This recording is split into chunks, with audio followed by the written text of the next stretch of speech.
Berjumpa kembali dengan saya Sam, teolog Protestan Karismatik di Morning Star Ministry Channel ini. Kiranya kasih karunia dan damai sejahtera dari Allah Bapa dan Tuhan kita Yesus Kristus dan persetujuan Roh Kudus menyertai kita sekalian.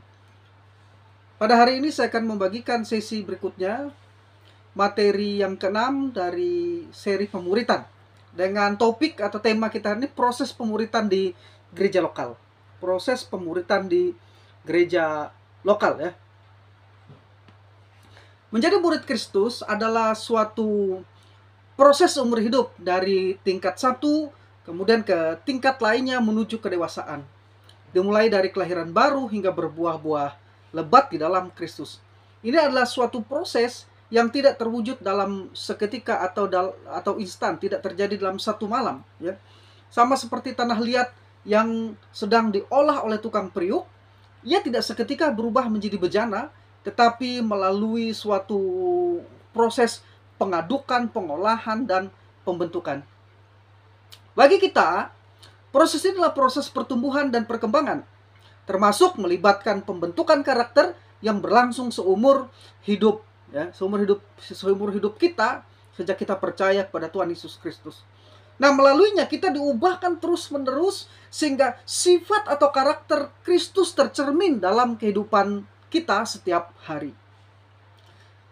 Rasul Paulus di dalam 2 Korintus 3 ayat yang ke-18 mengatakan, "Dan kita semua mencerminkan kemuliaan Tuhan dengan muka yang tidak terselubung.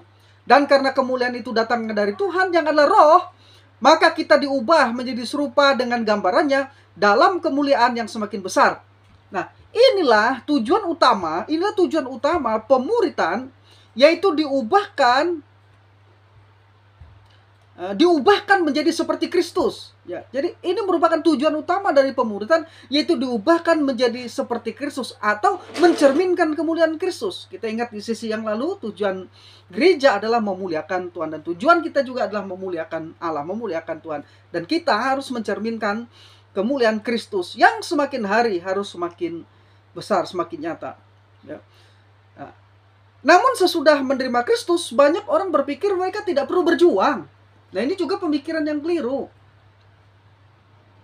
Sesudah menerima Kristus, banyak orang berpikir mereka tidak perlu dalam tanda petik berjuang. Padahal kita harus terus berjuang dalam pemuritan untuk mengalami perubahan. Perubahan ini dalam bahasa Yunani adalah metamorpo. Sehingga menjadi serupa dengan gambar atau morpe Kristus. Ya. Artinya sifat atau karakter kita harus diubah dari waktu ke waktu menjadi semakin serupa dengan Yesus Kristus Tuhan kita. Saudara bisa lihat di Roma pasal yang ke-12 ayat yang ke-2 ya, sebagai rujukannya. Nah, yang sering kali diabaikan atau dilupakan oleh banyak orang Kristen adalah bahwa untuk diselamatkan dan masuk surga itu adalah anugerah di dalam Kristus Yesus. Yes, keselamatan itu anugerah oleh iman di dalam Yesus Kristus. Namun, yang perlu saudara perhatikan adalah untuk mendapatkan mahkota itu merupakan pahala, itu adalah merupakan performa. Ya. Rasul Paulus mengatakan, "Aku telah mengakhiri pertandingan yang baik, aku telah mencapai garis akhir, dan aku telah memelihara iman. Sekarang telah tersedia bagiku mahkota kebenaran yang akan dikaruniakan kepadaku oleh Tuhan, Hakim yang adil, pada harinya. Tetapi bukan hanya kepadaku, melainkan juga kepada semua orang yang merindukan kedatangannya." Saudara nanti baca di 2 Timotius pasal 4 ayat 7 sampai ayat yang ke-8. Jadi di dalam kekristenan dikenal apa yang disebut dengan pahala. Sayangnya tentang pahala ini jarang dikotbahkan di dalam gereja. Nah, kalau karena pahala kita selamat, itu salah. Kita selamat karena anugerah oleh iman. Tapi Alkitab tidak pernah mengajarkan bahwa kita tidak perlu performa kita untuk mendapatkan pahala. Ya. Nah, pemberian pahala bukan untuk menentukan apakah orang-orang Kristen, orang-orang percaya akan masuk surga atau neraka. Dengan kata lain, pahala bukan untuk keselamatan. Karena keselamatan itu semata-mata anugerah. Efesus pasal 2 ayat 8. Lalu pahala itu untuk apa? Pahala dihubungkan dengan tanggung jawab. Tanggung jawab dalam kekristenan. Yaitu penilaian Tuhan atas kehidupan dan pelayanan orang percaya. Selama menjalani kehidupan sejak mereka percaya kepada Tuhan Yesus Kristus sampai mereka dipanggil pulang. Ya, atau sampai mereka meninggal. Selama kehidupan kekristenan itulah tanggung jawab itu ya dituntut penilaiannya ya atas kehidupan dan pelayanan orang percaya, khususnya di hari pemahkotaan ya, di tahta pengadilan Kristus. Jadi pahala dihubungkan dengan tanggung jawab dalam kekristenan, yaitu penilaian atas kehidupan dan pelayanan orang percaya di hari pemahkotaan di tahta pengadilan Kristus nanti. Paulus mengingatkan demikian.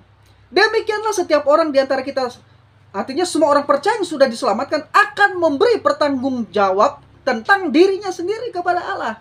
Setiap orang, saya, istri saya, anak-anak saya akan mempertanggungjawabkan dirinya sendiri di hadapan Tuhan nanti. Tidak bisa diwakilkan. Anda juga akan bertanggung jawab diri Anda. Dan Anda tidak bisa mewakilkan siapapun. Dan diri Anda tidak bisa diwakilkan oleh siapapun. Bicara tentang pahala nanti, setiap orang akan masing-masing diperhadapkan kepada tahta pengadilan Kristus untuk mempertanggungjawabkan apa yang sudah dia buat, dia lakukan, dia kerjakan dalam kehidupan kekristenannya sebagai bentuk tanggung jawab di hadapan Tuhan.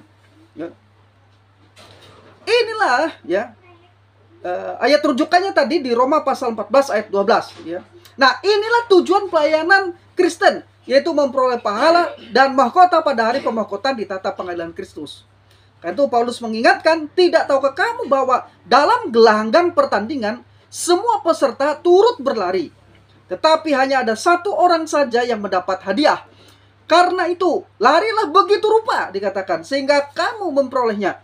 Tiap-tiap orang yang turut mengambil bagian dalam pertandingan menguasai dirinya dalam segala hal. Mereka berbuat demikian untuk memperoleh suatu mahkota yang fana, tetapi kita untuk memperoleh suatu mahkota yang abadi.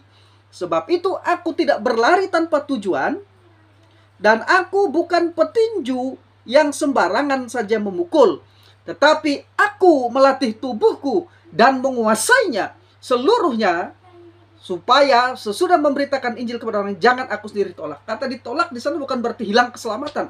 Artinya dia tidak mendapatkan pahala. Makanya Paulus tidak mau dia kehilangan pahalanya.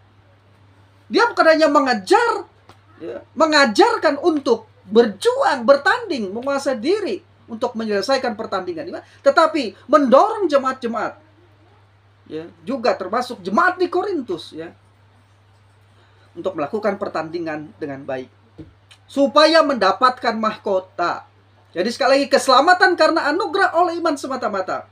Tidak ada perform kita. Tapi untuk pahala itu melibatkan kinerja, melibatkan performa kita, melibatkan upaya dan usaha kita. Tentu saja usaha dan upaya yang dipimpin dan dituntun oleh Roh Kudus dengan ketaatan kepada firman Tuhan, ya, dan melakukan tanggung jawab kita dengan sepenuh hati dan kesetiaan. Khususnya dikaitkan dengan pemberitaan Injil, dikaitkan dengan pelayanan-pelayanan yang ditugaskan oleh Tuhan kita Yesus Kristus melalui firman-Nya. Sama seperti bayi yang membutuhkan keluarga yang memberinya tempat untuk pengasuhan dan perkembangan, demikian juga setiap orang percaya harus menjadi bagian dinamis dari persekutuan gereja lokal. Namun disayangkan banyak orang telah bergereja tetapi tidak memberi diri untuk berkomitmen dimuridkan di gereja lokal. Atau sebaliknya, orang-orang percaya di gereja lokal itu menginginkan untuk dimuridkan, namun gereja lokal itu tidak memberikan atau tidak melaksanakan tugas pemuritan. Jadi kalau pemuritan tidak terjadi, ada dua hal kemungkinan. Di gereja lokal itu tidak ada program pemuritan, atau orang-orang di gereja lokal itu tidak mau dimuridkan, tidak mau belajar, tidak mau diajar, dan tidak mau dimuridkan. Ya, karena itu gereja lokal yang sehat adalah gereja lokal yang melaksanakan tugas pemuritan dan membantu anggota-anggotanya untuk bertumbuh. Khotbah, pengajaran, ibadah, doa, program, rencana, pelatihan, dan lainnya yang dilaksanakan di gereja lokal harus dipusatkan di sekitar tujuan pemuritan, yaitu pendewasaan rohani, pendewasaan setiap orang percaya. Saudara bisa baca di Efesus pasal 4, ya. Bahkan 5 jawatan dalam gereja itu, rasul, nabi, penginjil, pengajar, dan gembala, ya, itu diberikan untuk menyiapkan jemaat, memperlengkapi jemaat bagi pekerjaan pelayanan, bagi pembangunan tubuh, sehingga jemaat itu menjadi dewasa, tidak lagi kanak-kanak yang mudah diombang-ambingkan dengan rupa-rupa angin pengajaran. Mereka bertumbuh ke arah Kristus yang adalah kepala, menjadi dewasa atau teleos. Ya. Di gereja lokal, ya di gereja lokal kami sejak beberapa tahun yang lalu waktu saya masih menjadi gembala sidang di Bintang Fajar Ministry, kemudian 2021 saya melanjutkan sebagai gembala sidang di GBS Sangkakala. Ya, dulu lebih dari 5 tahun yang lalu di gereja lokal kami mengembangkan program pemuritan yang membantu anggota-anggota jemaat untuk bertumbuh dan menjadi dewasa. Nah, jadi ada 8 tahap dalam proses pemuritan di gereja lokal kami yang harus jalani seorang Kristen mulai sejak dia diselamatkan. Apa saja tahapan-tahapan itu? Ya. Itu dimulai dari kelahiran kembali, lahir baru, hingga berbuah-buah lebat di dalam Kristus. Ya, 8 tahap itu ya adalah suatu proses umur hidup dari tingkat yang satu ke tingkat yang lain menuju kedewasaan. Bisa jadi terjadi secara bersama-sama, tetapi bisa juga terjadi secara bertahap, ya. Yang pertama, ya. Tahapan yang pertama adalah memiliki hidup yang kekal.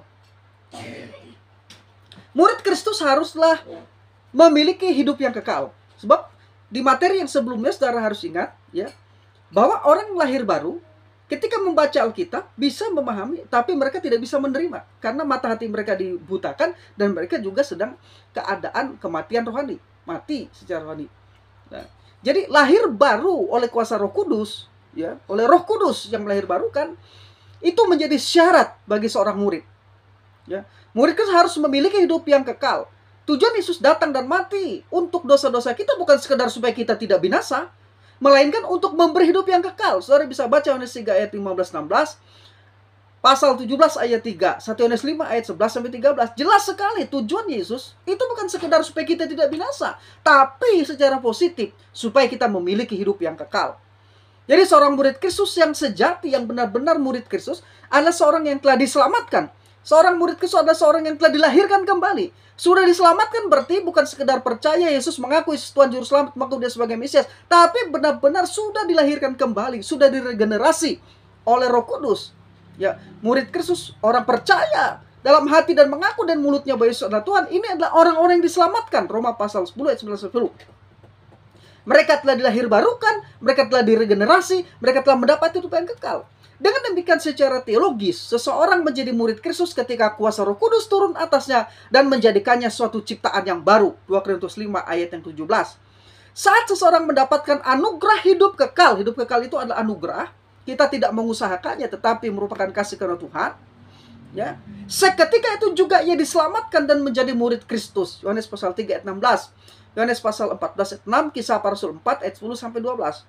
Bagaimana kita mengetahui bahwa kita memiliki hidup yang kekal? Itu pertanyaannya. Ya. Jadi kita mengaku Yesus, percaya dalam hati Yesus adalah Tuhan, Yesus adalah Mesias, Yesus adalah Juru Selamat. Kita mengaku dengan mulut kita dia Mesias, dia Juru Selamat, dan dia Tuhan. Lalu bagaimana kita mengetahui bahwa kita memiliki hidup yang kekal?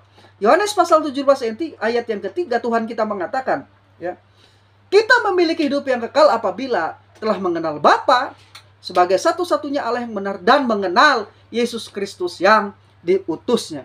Itu tanda bahwa kita memiliki hidup yang kekal. Kalau Anda memiliki relasi yang berkesinambungan terus-menerus dengan Yesus Kristus sampai akhir hidup saudara, ya, sejak saudara percaya sampai hidup saudara, bertekun di dalam iman terus-menerus, bertekun di dalam dia, dalam pengenalan dia, saudara memiliki hidup yang kekal di dalam dia. Jadi kepercayaan Kristen itu dan pengakuan Kristen bukan sekali untuk selamanya, tetapi satu keyakinan terus-menerus, satu kepercayaan terus-menerus sampai akhir hidup kita. Yesus Mesias, Yesus Tuhan, dan Yesus Juru Selamat kita. Karena ada orang yang mengaku dengan mulutnya, tapi sebenarnya hatinya tidak percaya. Sedang beberapa hari, beberapa minggu, beberapa bulan, 2-3 tahun kemudian dia murtad meninggalkan imannya. Jadi bukan pengakuan yang demikian, bukan kepercayaan yang demikian yang dimaksud dengan keselamatan itu. Keselamatan itu adalah pengakuan, kepercayaan yang terus-menerus bahwa Yesus adalah Mesias, Tuhan, dan Juru Selamat. Yang kedua sekarang, yang pertama tadi hidup kekal. Yang kedua, yakin akan keselamatannya. Murid Kristus haruslah yakin tentang keselamatannya, dan keselamatan itu terjamin dalam kekekalan. Jadi banyak orang yang ragu-ragu tentang keselamatannya. Dan bagi saya ini berarti kurang jelas. Gembala sidang, Anda sebagai gembala, Anda sebagai hamba Tuhan harus mengajarkan keyakinan keselamatan itu kepada jemaat. Kalau tidak, mereka akan mengambang ragu-ragu. Bahkan Alkitab menasihati kita untuk menyelamatkan orang yang ragu-ragu. Dengan apa? Dengan kepastian keselamatan di dalam Yesus. Ya. Keraguan keselamatan sebabkan keyakinan yang keliru bahwa keselamatan adalah perbuatan kita, bukan anugerah. Atau keyakinan yang keliru bahwa keselamatan adalah anugerah plus atau ditambah perbuatan ini itu. Ya. Kedua hal tersebut sangat keliru. Yang benar adalah bahwa keselamatan dan pembenaran itu semata-mata anugerah. Baca Efesus pasal 2 ayat 8-10. Tidak boleh ada ayat yang melanggar itu. Keselamatan itu anugerah semata-mata, bukan karena jasa, bukan karena perbuatan. Ayat-ayat yang lainnya tidak pernah dalam Alkitab melanggar itu. Tapi ada penjelasan yang bersifat paradoks. Ya, bahwa setelah diselamatkan kita harus melakukan perbuatan-perbuatan baik, kita harus hidup dalam kekudusan, kita harus hidup dalam kebenaran, kita harus mencerminkan kemuliaan Tuhan sebagai anak-anak Tuhan itu. Tapi bukan dalam rangka supaya kita diselamatkan. Kita sudah selamat, maka kita harus mencerminkan diri kita sebagai orang yang sudah diselamatkan, orang yang sudah memiliki kehidupan baru, orang yang sudah dilahirkan baru di dalam Kristus. Itu identitas kita. Saudara ingat lagi di materi yang ketiga. Ya, pelajaran ini saudara bisa tonton lagi. Pelajari lagi di materi yang ketiga tentang identitas kita hidup baru dalam Kristus itu. Ya. Nah, jadi jelas di dalam Efesus 2 ayat yang 8 sampai 10 dan Titus 3 ayat yang 5, keselamatan itu semata-mata anugerah. Keselamatan itu bukan sesuatu yang wajib kita pertahankan, melainkan dikerjakan. Jangan bersusah payah mempertahankan keselamatan. Yang kita perlukan adalah mengerjakan keselamatan. Allah yang menjamin kita, menjaga kita, memelihara kita. Yang kita perlu adalah kita kerjakan. Dengan cara apa? Taat firman-Nya, hidup dalam kekudusan, hidup di dalam kebenaran, menghidupi firman-Nya, ya, dan terus-menerus hidup di dalam anugerah-Nya. Kita kerjakan saja keselamatan itu dengan setia ikut di dalam pemuritan di gereja lokal. Nanti saudara akan diarahkan, dibimbing oleh gembala saudara atau mentor saudara di gereja lokal saudara. Jadi keselamatan itu bukan sesuatu yang wajib dipertahankan, melainkan dikerjakan. Itu perintah Alkitab. Filipi pasal 2 ayat yang 12. Keselamatan itu adalah anugerah yang artinya tidak ada sedikit pun melibatkan jasa dan usaha kita. Efesus 2 ayat 8 sampai 9. Nah, komitmen kepada proses pemuritan berakar dari keyakinan kepastian keselamatan di dalam Kristus. Kepastian keselamatan itu didasarkan atas satu, pemilihan Allah yang berdaulat, Efesus 1 ayat 4 sampai 6, Roma 8 ayat yang ke-30. Dua, Kristus telah mati bagi kita. Roma pasal 8 ayat 33 sampai ayat 34. Ketiga, Roh Kudus yang telah melahirbarukan kita. Dia bukan hanya melahirbarukan kita, tetapi nantinya dia juga yang berdiam di dalam kita, ya. Saudara bisa lihat Roh Kudus yang melahirbarukan kita, Yohanes 3 ayat 3, Titus 3 ayat yang 5. Yang keempat, Roh Kudus berdiam di dalam kita. Itu jaminannya. Yohanes pasal 14 ayat 7, Roma 8 ayat 9, 1 Korintus 12 ayat yang ke-13. Dan yang kelima, pemeteraian oleh Roh Kudus. Roh Kudus itu disebut arabon, jaminan. Sesuatu yang sudah dibayar di depan, uang muka, dan pasti akan dibayar kemudian. Ya, Roh Kudus itulah meterai jaminan kita, arabon. Jadi dia melahirkan baru kita, dia dalam kita sekaligus sebagai meterai kita.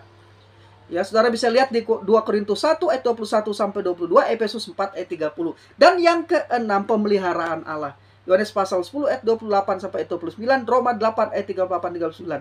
Apalagi namanya kalau keselamatan kita tidak terjamin. Jadi yang kedua dalam proses pemuritan itu, setelah lahir baru, kita harus yakin akan keselamatan kita. Tugas gembala, tugas pemimpin-pemimpin gereja untuk mengajarkan jemaat tentang kepastian keselamatan, sehingga tidak ada sama sekali keraguan-raguan pada mereka. Keselamatan mereka di dalam Yesus itu terjamin. Ya. Yang ketiga sekarang, komitmen di gereja lokal. Murid Kristus haruslah komitmen di gereja lokal. Apa itu di gereja lokal? Apa itu gereja lokal? Sudah saya jelaskan di materi yang sebelumnya. Ya, saudara bisa lihat di materi yang kelima. Ya. Nah, gereja lokal adalah tubuh Kristus yang terdiri banyak anggota yang berlainan. Yang menempatkan anggota di dalam tubuh itu adalah Kristus sendiri. 1 Korintus 12 ayat 18 sampai 20, Roma 12 ayat 4 sampai 5. Saudara bisa baca di sana. Sengaja saya tidak bacakan ayat itu, tapi saudara buka Alkitab dan baca ayat-ayat rujukan yang saya berikan.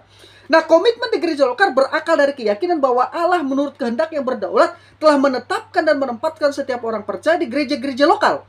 Gereja lokal merupakan persekutuan dari keluarga Allah secara rohani.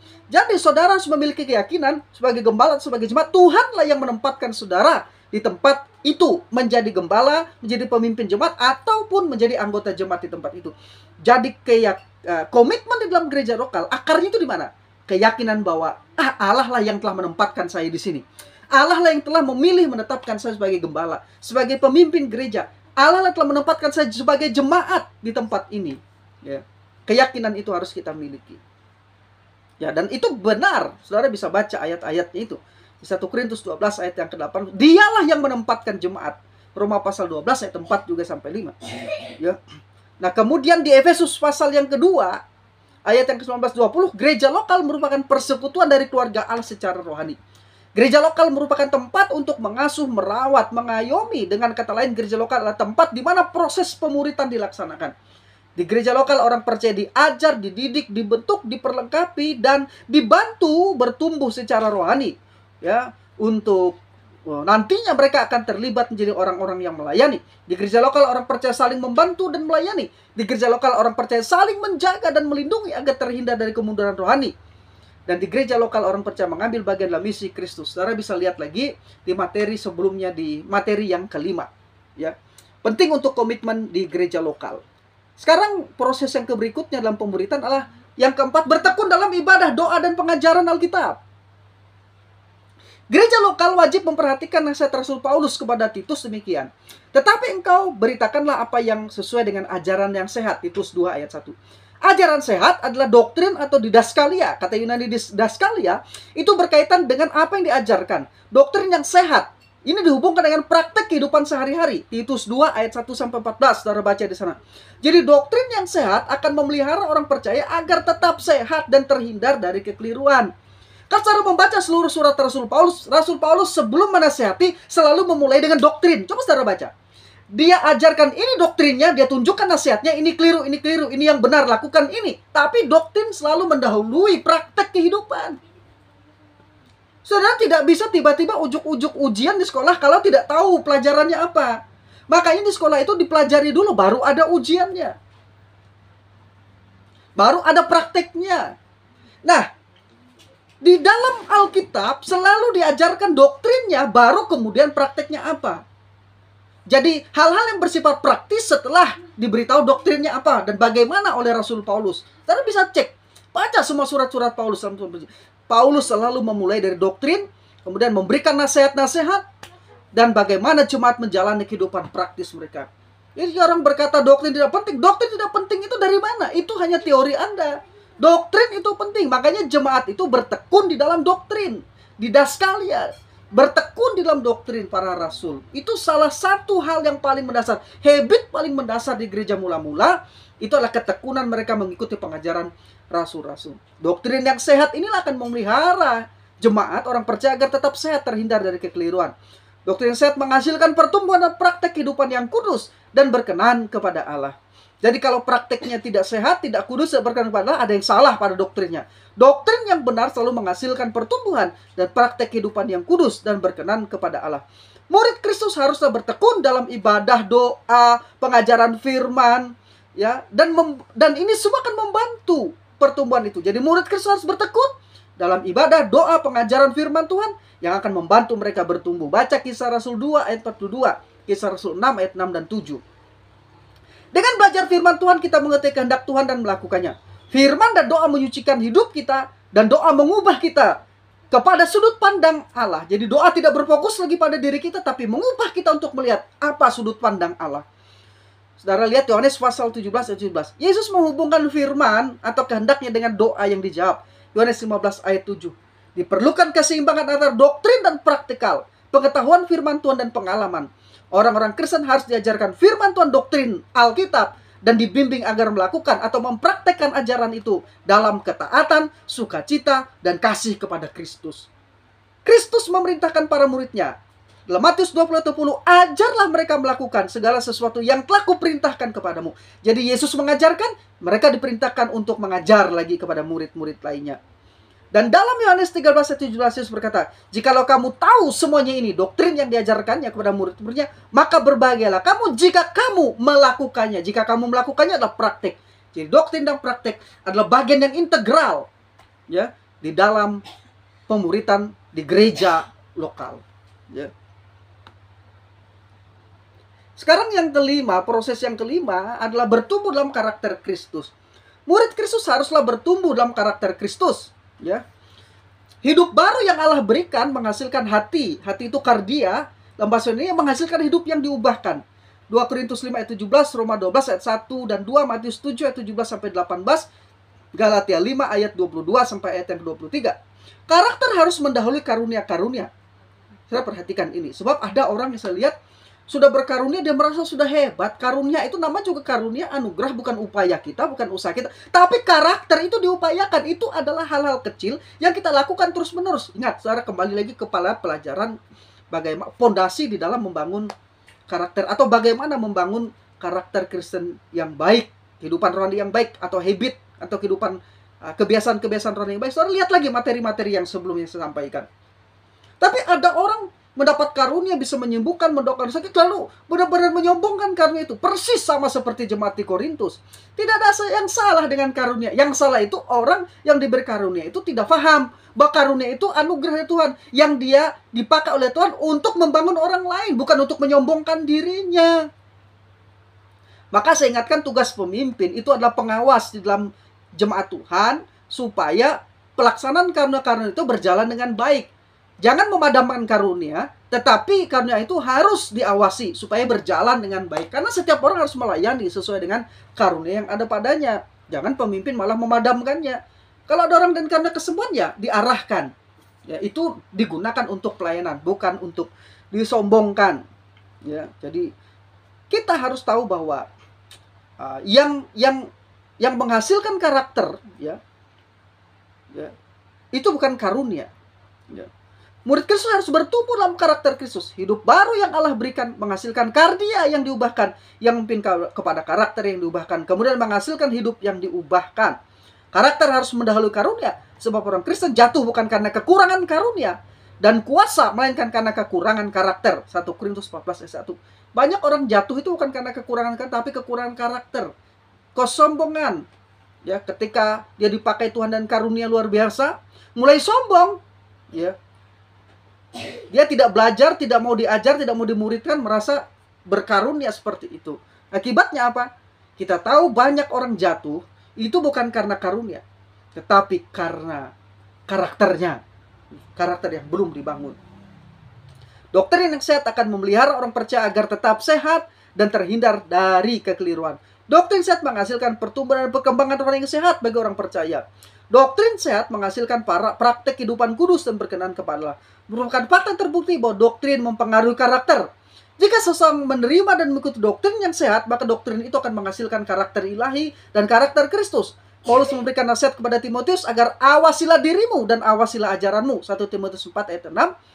Kemudian ayat 13 dan ayat 16. Selanjutnya Paulus berbicara tentang ajaran yang sesuai dengan ibadah kita. 1 Timotius 6 ayat 1 sampai 3, yakni serupa dengan Allah, karakter dan kehidupan yang kudus dan memuliakannya. Ya. Sekarang yang keenam, melayani sesuai karunia. Murid Kristus harus melayani sesuai karunia rohani yang dianugerahkan Tuhan. Roma 12 ayat 6 sampai ayat yang ke-8. Karunia roh diberikan untuk kepentingan bersama tubuh Kristus. 1 Korintus 12 ayat 7 sampai 12. Para pemimpin gereja lokal diberikan kepada jemaat untuk melengkapi mereka agar dapat bertumbuh dan melayani sesuai dengan karunia yang dianugerahkan. Efesus pasal 4 ayat 17 sampai 16. Saudara bisa lihat, agar jemaat ini menjadi dewasa, tidak mudah diombang-ambingkan. Ya, kanak-kanak atau masih Kristen kanak-kanak itu mudah diombang-ambingkan, mudah dibawa arus pengajaran yang menyesatkan. Tapi kalau sudah dewasa tidak mudah. Apapun ajaran dari luar yang menyerang namanya orang dewasa, dia bisa memilah-milah. Oh, ini sesat, ini tidak benar. Ya. Nah, jemaat yang bertumbuh sehatlah jemaat yang mengerti bahwa mereka adalah tiang penopang dan dasar kebenaran. Dan pemimpinlah yang menjadi pengajar yang memperlengkapi jemaat. Ya. Saudara lihat di situ bahwa jemaat ini adalah tiang penopang dan dasar kebenaran. 1 Timotius 3:15. Karena Roh Kudus, 1 Korintus 12 ayat 17, dan buah Roh Kudus, ya, Galatia 5 ayat 22. Keduanya itu adalah karya Roh di dalam dan melalui kita. Tujuan karya Roh Kudus diberikan itu sebagai alat yang memungkinkan kita dengan kuasanya melayani orang-orang yang kita jumpai dalam kehidupan kita sehari-hari. Sedangkan buah Roh adalah karakter yang dia hasilkan di dalam dan melalui kita yang nampak dalam kehidupan kita sehari-hari. Nah, tujuan dari buah Roh diberikan karena kita membutuhkan karakternya agar cocok dengan kuasanya. Mengapa? Karena kuasa yang diterima tanpa diimbangi dengan karakter dapat merusak.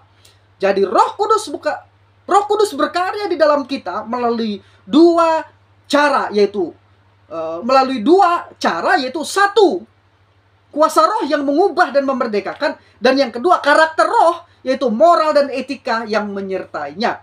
Jadi saya pesan kepada kita hamba-hamba Tuhan, perhatikan dua hal ini, kuasa dan karakter roh. Kuasa tanpa karakter akan menyebabkan kehancuran. Ya. Jadi kita harus memperhatikan kedua hal itu, ya. Jadi dua-duanya, kuasa roh dan karakter roh, ya. Keduanya sama-sama kita perlukan dalam konteks penjelasan Alkitabiah. Keduanya sama pentingnya bagi kita. Yang ketujuh sekarang, diperlengkapi dan diutus. Menginjil dan bersaksi adalah tugas semua orang percaya. Ya, betul. Penginjilan merupakan suatu proklamasi Injil Yesus Kristus yang berkuasa dalam kuasa Roh Kudus dengan cara yang dapat dimengerti agar manusia bertobat kepada Tuhan Yesus Kristus, percaya kepada Tuhan Yesus Kristus, mengakui Dia Mesias, Tuhan dan Juru Selamat. Nah, tujuan dari penginjilan adalah agar orang yang belum percaya menjadi murid Kristus. Karena itu gereja lokal harus melengkapi dan meletakkan tugas penyampaian Injil kepada semua orang di dunia dalam tempat yang terpenting. Salah satu tugas dari pemuritan adalah melakukan penginjilan. Dan gereja juga harus memprioritaskan ini. Para pemimpin gereja lokal harus menjadi pemobilisir dari anggota jemaat, ya, dan memberi inspirasi kepada anggota jemaat, memberi teladan dan latihan agar mereka bersaksi dan memenangkan jiwa bagi Kristus. Karena itu semua aktivitas gereja harus dikaitkan dengan mobilisasi anggota-anggota gereja untuk menjadi pemenang jiwa. Sebuah gereja lokal ingin memenuhi amanat agung Kristus, ya, mereka harus melaksanakan pemuritan. Dan salah satu tugas dari pemuritan ini adalah tugas untuk pergi dan memberitakan Injil. Murid Kristus harus diperlengkapi dan diutus untuk menjadi saksi Kristus. Mereka tidak boleh pergi kalau mereka tidak diperlengkapi. Diperlengkapi oleh kuasa Roh Kudus, tapi diperlengkapi dengan pengajaran oleh gembala atau jemaat. Gembala jemaat atau pemimpin jemaat. Ya. Ya. Jadi murid Kristus harus diperlengkapi dan diutus menjadi saksi Kristus. Bukan hanya mengajak orang yang belum percaya untuk ke gereja, tetapi juga pergi dan bersaksi tentang anugerah keselamatan dalam Kristus. Roma pasal 10 ayat 13-15 itu biasanya saya gunakan sebagai logika, retorika Paulus tentang bahwa pemberitaan Injil itu sangat penting. Karena bagaimana orang bisa percaya jika mereka tidak mendengar, percaya kepada Injil, kepada Yesus jika mereka tidak mendengar. Bagaimana mereka mendengar jika mereka tidak ada yang memberitakan? Bagaimana mereka bisa memberitakan jika mereka tidak diutus? Jadi saya dan saudara sudah diselamatkan oleh Kristus karena ada orang yang Tuhan utus untuk memberitakan Injil, atau orang tua kita, papa mama kita, saudara kita, bahkan teman atau tetangga kita, bahkan orang lain yang lebih dahulu percaya kepada Yesus Kristus, itu kemudian memberitakan Injil dan mengajak kita. Seorang murid adalah seorang penuai. Matius 9 ayat 37-38, Lukas 10 ayat 2. Yesus mengajarkan bahwa doa kita bukanlah untuk meminta jiwa-jiwa diselamatkan, melainkan meminta penuai atau murid untuk menuai jiwa-jiwa yang ada sekitar kita. Dimulai dari orang terdekat dan yang kita kenal. Kisah Rasul pasal 1 ayat 8, Yohanes 1 ayat 37-35. Saya seringkali mendengar doa yang salah ini. Tuhan kirimkan jiwa-jiwa bagi kami. Tidak ada, Tuhan tidak mengajarkan kita berdoa meminta jiwa-jiwa. Kepada muridnya berkata, mintalah penuai-penuai. Karena tuaian itu banyak, itulah jiwa-jiwa. Lihatlah sekeliling, pandang sekelilingmu. Tuaian sudah menguning satu tuai. Mintalah kepada Tuhan yang mempunyai tuaian itu untuk mengirim pekerja. Jadi tugas kita bukan berdoa meminta jiwa-jiwa. Begitu kita keluar rumah sudah ada jiwa-jiwa. Yang kita minta sekarang pengerja. Tuh penuai-penuai yang bersama-sama dengan kita menuai. Saudara bisa menangkap nggak sekarang? Jadi kita selama ini mendoakan doa yang tidak tepat. Meminta jiwa-jiwa. Tuhan bilang begitu kamu keluar rumah, itulah jiwa-jiwa, tuaian-tuaian itu. Yang kita perlukan sekarang ini, lebih banyak lagi penuai. Jadi kita berdoa untuk sekolah Alkitab, kita berdoa untuk sekolah teologi, berdoa untuk seminar-seminari, untuk merupakan bagian dari gereja mempersiapkan penuai-penuai yang akan dikirim untuk menuai begitu banyaknya jiwa-jiwa. Namun kita tidak harus menunggu, harus ada seminari, harus ada sekolah Alkitab. Gereja lokal memulai itu.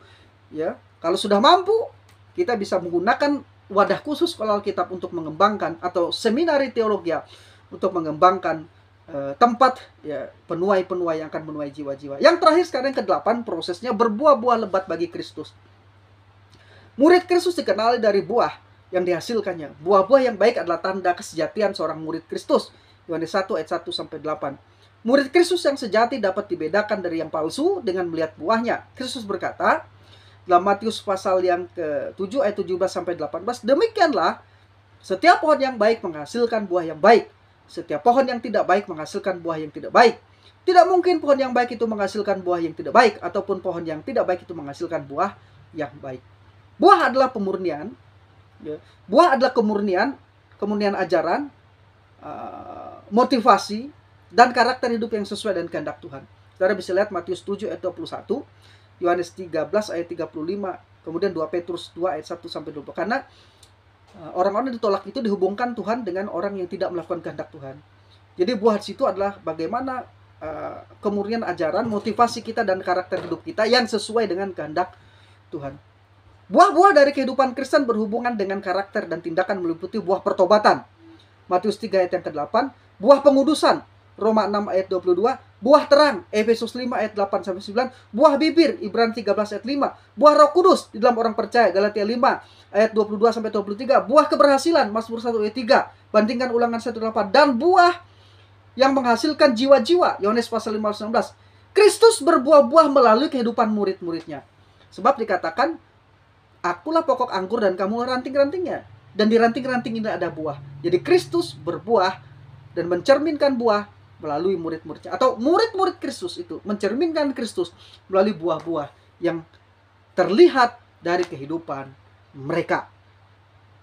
Bapak Ibu dan saudara-saudaraku dikasihi Tuhan, jadi ini tadi sudah kita pelajari, yaitu tahapan ya atau proses menjadi seorang murid, yaitu dari tingkat yang satu ke tingkat yang lain menuju kedewasaan, dimulai dari kelahiran baru hidup baru dalam Kristus sampai kepada berbuah-buah lebat baik Kristus. Jadi ini yang kami praktekkan, yang kami laksanakan, kami ajarkan beberapa tahun yang lalu, mulai beberapa tahun yang lalu, kalau tidak salah 5 sampai 10 tahun yang lalu di kerja lokal kami Bintang Fajar Ministry Palangkaraya. Ini bisa bagikan, saya Sam, teolog Protestan karismatik.